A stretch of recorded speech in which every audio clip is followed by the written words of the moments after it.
ભારત દેશની અંદર તારીખ 31મીની રાત્રિના 12 કલાક પછી નવા વર્ષને વધાવવા માટે ઉજવણી કરવામાં આવતી હોય છે, પરંતુ સમયપત્રક પ્રમાણે કદાચ આ ઉજવણી ખોટી ઠરી રહી છે। વિશ્વમાં સૌપ્રથમ નવા વર્ષની ઉજવણી ઇટાવાના ટાપુ, રશિયાના ટાપુ, ન્યુઝીલેન્ડના ટાપુમાં કરાય છે। ત્યારબાદ જાપાન થઈને ભારતમાં નવું વર્ષ શરૂ થાય છે। તેમાં પણ નવા વર્ષની શરૂઆત અરુણાચલથી થશે તેવું ખગોળશાસ્ત્રી દિવ્ય દર્શન પુરોહિતનું કહેવું છે। શું કહે છે આ સંદર્ભે વધુ માહિતી પ્રદાન કરતા વડોદરા શહેરના જાણીતા ખગોળશાસ્ત્રી દિવ્ય દર્શન પુરોહિત, સાંભળીએ તેમને જરા। આપણે બધા રાત્રે 12 વાગે નવ વર્ષ ઉજવીએ છીએ અને આપણે એવું માને છે કે 12 વાગે એટલે નવ વર્ષ બેસી ગયું। ખરેખર એવું નથી હોતું। 12 વાગે એટલે નવ વર્ષ આપણે ત્યાં બેસે છે એ પણ ખોટી વાત છે। આ નવ વર્ષની બહુ અદ્ભુત દાસ્તાન છે, અદ્ભુત વાર્તા છે। આપણે ત્યાં સૌથી પહેલું નવું વર્ષ 180 ડિગ્રી ઉત્તર અક્ષાંશ પર બેસે। આપણે સહુલિયત માટે ખગોળ વૈજ્ઞાનિક બે ભાગ પાડેલા છે, એક 0 ડિગ્રી એટલે કે યુનિવર્સલ ટાઈમ માટે અને એની exact opposite 180 degree day time છે, એટલે ત્યાંથી તારીખો બદલાતી છે। પહેલી તારીખ ત્યાં શરૂ થશે અને રાત્રે કાલે 31મી ડિસેમ્બરે 12 વાગે આપણે લોકો સૂર્યોદયથી સૂર્યાસ્ત સુધીની તારીખ માનીએ છીએ, જ્યારે એ લોકો પાશ્ચાત્ય સંસ્કૃતિવાળા રાત્રે 12 વાગ્યાથી તારીખ બદલે છે। એટલે આવતીકાલે રાત્રે 12 વાગે જે ખરેખર આપણે ત્યાં કહીએ છીએ પણ એવું નથી। ખરેખર ત્યાં જ્યારે 12 વાગ્યા છે ત્યારે પહેલી તારીખ ત્યાં બેસશે અને એ ક્યાં બેસે? સૌથી પહેલું નવું વર્ષ વિશ્વમાં જે એન્ટર થશે એ કિરાબાતી ટાપુ છે, પૂર્વોત્તર રશિયા છે, પછી ન્યુઝીલેન્ડ પાસેના, ફિનલેન્ડ પાસેના ટાપુઓ છે, ફિજી વગેરે, સુવા વગેરે ટાપુઓ છે, ત્યાંથી આ શરૂઆત થશે નવું વર્ષ। ત્યાંથી શરૂ થતું પૂર્વોત્તર રશિયા, ચીન, જાપાન થતું આપણા ભારત સુધી આવશે અને ભારત પાસે પહેલવેલી બાજી મારી જશે અરુણાચલ। અરુણાચલમાં પહેલવેલું નવું વર્ષ બેસશે। આપણા અહીંયા 12 વાગ્યા, આપણે ત્યાં ખરેખર 10 વાગ્યા છે રાત્રે આવતીકાલે, ત્યારે 12 વાગ્યા અરુણાચલમાં નવું વર્ષ બેસી ગયું છે અને ધીરે ધીરે ત્યાંથી મધ્યપ્રદેશ, છત્તીસગઢ, ઝારખંડમાંથી પસાર થતું નવું વર્ષ ધીરે ધીરે આપણે ત્યાં અંબાજીમાં પ્રવેશશે। અંબાજીમાં જ્યારે નવું વર્ષ પ્રવેશશે ત્યાંથી શરૂઆત થઈને ધીરે ધીરે દાહોદ, ગોધરા, અમદાવાદ, વડોદરા, સુરત, જામનગર, રાજકોટ થતું દ્વારિકા પાસે જઈને પૂરું થશે અને આખા ભારતમાં પસાર થતા નવ વર્ષને કુલ 2 કલાક લાગશે। ગુજરાતમાં પસાર થતા 20 મિનિટ લાગશે અને આખું નવું વર્ષ પહેલી આવતીકાલે રાત્રે 12 વાગે શરૂ થશે, જે પૂર્વોત્તર રશિયામાંથી અને કિરીબાતી ટાપુ પરથી, એ 23 કલાક 56 મિનિટ પછી જ્યારે પશ્ચિમ અમેરિકાના અલાસ્કા ટાપુ પાસે પહોંચશે ત્યારે ત્યાં નવું વર્ષ બેસશે। એટલે 23 કલાક 56 મિનિટ પછી જ્યારે અહીંયા નવો દિવસ બેસી બીજી તારીખ ચાલુ થઈ ગઈ છે, ત્યાં લોકોને ત્યાં નવું વર્ષ જાણવા મળશે। આ બધું પૃથ્વીના ધરીભ્રમણને કારણે થાય છે। આ એક અદ્ભુત વાર્તા છે અને તમે બધા એક્સક્લુઝિવ રિલીઝ કરી રહ્યા છો। માણસોએ, આપણે બધા નાગરિકોએ સમજવું જોઈએ કે પહેલી વાર આ જાણવા મળ્યું કે નવ વર્ષ 12 વાગે એટલે બધે સમાન 12 નથી વાગતા, બધી જગ્યાએ સમાન રીતે નવ વર્ષ નથી બેસતું।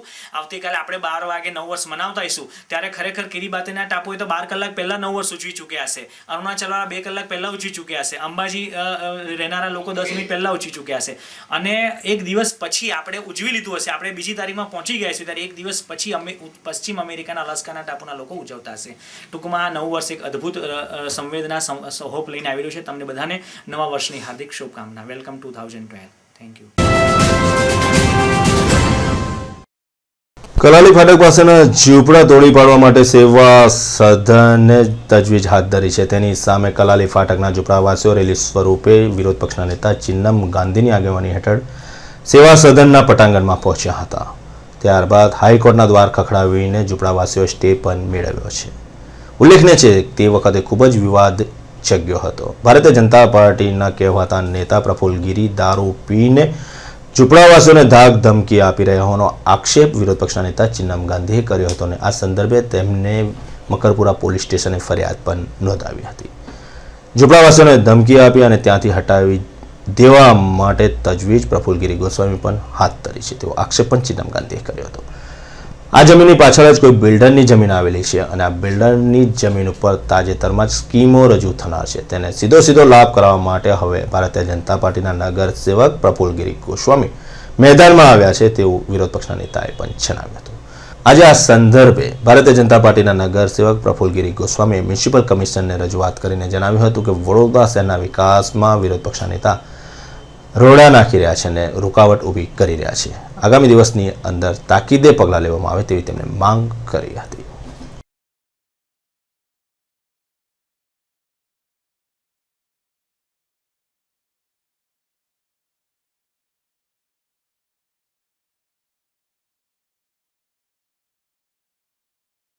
શહેરમાં રહેતા સબ વિસ્તારના લોકોને સરસ સુવિધાયુક્ત મકાન મળે એના માટે વડોદરા મહાનગર સેવા સદન દ્વારા યોજના તૈયાર કરવામાં આવી છે। એ યોજનામાં 2 મોડલ છે। પહેલું મોડલ છે જેમાં જે જગ્યાએ એ લોકો નિવાસ કરતા હોય એ જગ્યાથી એમને ખસેડીને અન્યત્ર મકાન બાંધીને આપવામાં આવે. અન્યત્ર જો મકાન બાંધવામાં આવે તો સામાન્ય રીતે જે રોજીરોટીના પ્રશ્નો ઊભા થાય છે, ટ્રાન્સપોર્ટેશનના પ્રશ્નો ઊભા થાય છે, ત્યાં નવી સુવિધાઓ સગવડતાઓ આપવાના પ્રશ્નો ઊભા થાય છે. એટલે સમગ્ર દેશમાં વડોદરા શહેરે આગેવાની લઈને જે તે જગ્યાએ જ એમને સ્થાપન કરવામાં આવે, એમના માટે મકાન બનાવવામાં આવે એવી કાર્યવાહી શરૂ કરી છે. વડોદરા શહેરના તબીબોએ તેમના પડતર પ્રશ્નો અને પગારની વિસંગતતાને કારણે ફરી એક વખત રેલી યોજીને ધરણાનો કાર્યક્રમનું આયોજન આજે કર્યું હતું. છેલ્લા ઘણા સમયથી આ તબીબો પડતર પ્રશ્નોને લઈને માંગ કરી રહ્યા છે સત્તાધીશો સમક્ષ, પરંતુ રાજ્ય સરકારના પેટનું પાણી હલતું નથી. હવે તબીબોએ પણ આંદોલનનો માર્ગ અખત્યાર કર્યો છે, જેના કારણે દર્દીઓને પણ ભારે હાલાકી ભોગવવાનો વારો આવ્યો છે. વડોદરા સયાજી હોસ્પિટલના તબીબોએ પગારની વિસંગતતાના પ્રશ્ને ગત રોજ રેલી કાઢીને દેખાવો યોજ્યા હતા, જેના ભાગરૂપે આજે બરોડા મેડિકલ કોલેજ અને ગોત્રી મેડિકલ કોલેજના તબીબોએ 9 થી 5 સુધી પ્રતિક ઉપવાસ પર બેસીને પોતાનો વિરોધ વ્યક્ત કર્યો હતો. તેમજ 2 જાન્યુઆરીએ સામૂહિક રજા પર ઉતરી જવાની તબીબોની ચીમકીના પગલે સયાજી તંત્રમાં દોડધામ મચી ગઈ છે. દરેક તબીબી શિક્ષકો આજે એક દિવસના સવારે 9 થી 5 વાગ્યા સુધીના પ્રતિક ઉપવાસ પર ઉતર્યા છીએ. ગુજરાત સરકાર સમક્ષ અમે છેલ્લા 2.5 વર્ષથી યુજીસી પે સ્કેલ અને ટાઈમ બાઉન્ડ હાયર સ્કેલની માંગણી કરી રહ્યા છે. ગત સપ્ટેમ્બર મહિનામાં અમે ગાંધીજીના માર્ગે આંદોલન શરૂ કરેલ, પરંતુ સરકારશ્રી પોતે અમને બાંહેધરી આપી હતી કે અમે તમારા જે ડિમાન્ડો છે એ મુજબનો GR કરશું. ગત સપ્ટેમ્બરમાં 23 તારીખે સરકારે એક GR કરીને અમને આશ્વાસન આપવાનો પ્રયત્ન કર્યો છે, પણ એ GR અમારી માંગણીને સુસંગત નથી. શહેરના પોલિટેકનિક કોલેજના પટાંગણની અંદર શ્રમજીવી પરિવારના કિશન મારવાણીને મૂઢ માર મારીને તેની ઘાતકી હત્યા કરવામાં આવી હતી. આ ઘાતકી હત્યા કર્યા બાદ હત્યારાઓ ત્યાંથી રફુચક્કર થઈ જવા પામ્યા છે. પોલીસનો કાફલો ઘટના સ્થળે પહોંચી ગયો હતો. ગઈકાલે તો ઉચ્ચ અધિકારીઓ ઘટના સ્થળે આવ્યા હતા અને તેમને લોહીના નમૂના મેળવ્યા હતા અને રૂમોની તલાશી લેતા રૂમમાંથી ઘાતક હથિયારો પણ મળ્યા હતા. આના પરથી વિદ્યાર્થીની માનસિકતાનો ખ્યાલ આવે છે. વિદ્યાર્થીઓ અભ્યાસ અર્થે યુનિવર્સિટીમાં આવતા હોય છે, પરંતુ તેમની રૂમની જો તપાસ કરે તો તેમાંથી હથિયાર નીકળે છે, દારૂની બોટલો મળી રહી છે. ગુંડા તત્વોનો અડીંગો જમાવીને કેમ્પસમાં બેસતા હોય છે તેવી ચર્ચાઓ વારંવાર સાંભળવા મળે છે. શ્રમજીવી પરિવારનો વાલસોયા દીકરાનું ખુલ્લેઆમ મૂઢમાર મારીને મોત નિપજાવતા પણ આ વિદ્યાર્થી નેતાઓ ખચકાયા ન હતા. હત્યાનો બનાવ બન્યા બાદ કહેવાતા આવા ઠગ વિદ્યાર્થી નેતાઓ કેમ્પસમાંથી અદ્રશ્ય થઈ ગયા છે. પોલીસ ચોક્કસપણે તપાસ કરી રહી છે, સાચી દિશામાં પોલીસ તપાસ કરી રહી છે અને આગામી દિવસમાં પોલીસ કોઈ ચેમ્બરબંધીને છોડવા તૈયાર નથી.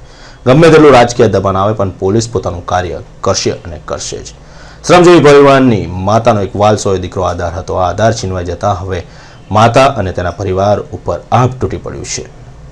માતા પોલીસ પાસે ન્યાય માગી રહી છે. પોલીસ આગામી દિવસમાં ચોક્કસપણે આવા કહેવાતા વિદ્યાર્થી નેતાઓની જેની સંડોવણી છે તેવા લોકોને ઝડપી પાડીને જેલના સળિયાની પાછળ ધકેલી દેશે અને ચોક્કસપણે સબક શીખવાડશે. હોસ્ટેલના વોર્ડન વાધવાતો રફુચક્કર થઈ ગયેલા વિદ્યાર્થી નેતાઓના નામ આપવાને બદલે તેઓ પણ રજા પર તાત્કાલિક અસરથી ઉતરી ગયા છે. આ યુનિવર્સિટીની અંદર કેટલું લોકોનું ભીનું સંકેલવા માટે છાવરમાં આવે છે અને કેવું લોબિંગ ચાલે છે તે આના પરથી ખબર પડી રહી છે. હર હંમેશા હોસ્ટેલના ચીફ વોર્ડન થઈને ગુલબાંગો પોકારતા વાધવા અચાનક જ આ હત્યાનો બનાવ બનતા રજા પર ઉતરી ગયા છે. વોર્ડન પણ કોઈ જવાબદારી લેવા તૈયાર નથી. કોઈ પણ વિદ્યાર્થીની પૂછપરછમાં કોઈ સાચું નામ આપવા તૈયાર નથી. ચોક્કસપણે હર હંમેશા કેમ્પસ અને યુનિવર્સિટીની અંદર નેતાગીરીની આડમાં આવા બનાવો બનતા જોવા મળ્યા છે. હર હંમેશા નેતાગીરીની બાગડોર પોતાની હાથમાં લઈને ફરતા આવા વિદ્યાર્થી નેતાઓ જ આ હત્યામાં સંડોવાયેલાઓની ચર્ચા એરંધર રહેવા પામી છે. પોલીસ જો એ દિશામાં તપાસ કરશે તો ચોક્કસ સાચા નામ બહાર આવશે. વારસિયા સંજયનગરના રહેવાસી શ્રમજીવી પરિવારના કિશન મારવાણીની પોલિટેકનિક કોલેજમાં ઢોર માર મારીને હત્યાના ચકચારી બનાવના પગલે હાહાકાર મચી ગયો છે. આ બનાવમાં સંડોવાયેલા મનાતા વિદ્યાર્થીઓ રાતોરાત કોલેજમાંથી ગાયબ થઈ ગયા છે. પોલીસે તેઓની શોધખોળ શરૂ કરી હોવાનું જાણવા મળ્યું છે. પોલીસે કેટલાક શકમંદોની પણ પૂછપરછ શરૂ કરી છે. હજુ સુધી કોઈ ફળદાયી હકીકત મળી ન હોવાનું પોલીસ સૂત્રો જણાવી રહ્યા છે.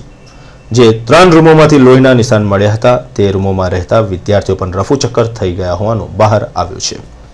જોકે પોલીસે કોલેજના કેટલાક ચોક્કસ વિદ્યાર્થી નેતાઓની પણ પૂછપરછ કરશે તેમ જાણવા મળ્યું છે. હોસ્ટેલમાં કયા વિદ્યાર્થીઓ રહે છે તેની વિગતો કોલેજના સત્તાધીશો પાસેથી પોલીસ મેળવી રહી છે.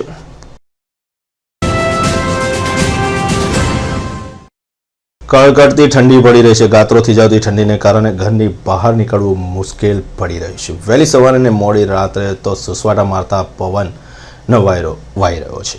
આ કડકડતી ઠંડી સામે રક્ષણ મેળવવા જતા એક મહિલા ગંભીર રીતના દાઝી ગઈ હતી. શહેરના છેવાડે સાકરદામાં કડકડતી ઠંડીમાં તાપનું કરતી મહિલાને આગની ઝાળ લાગતા દાઝી ગઈ હતી. તેને સારવાર માટે સયાજી હોસ્પિટલમાં ખસેડવામાં આવી હતી.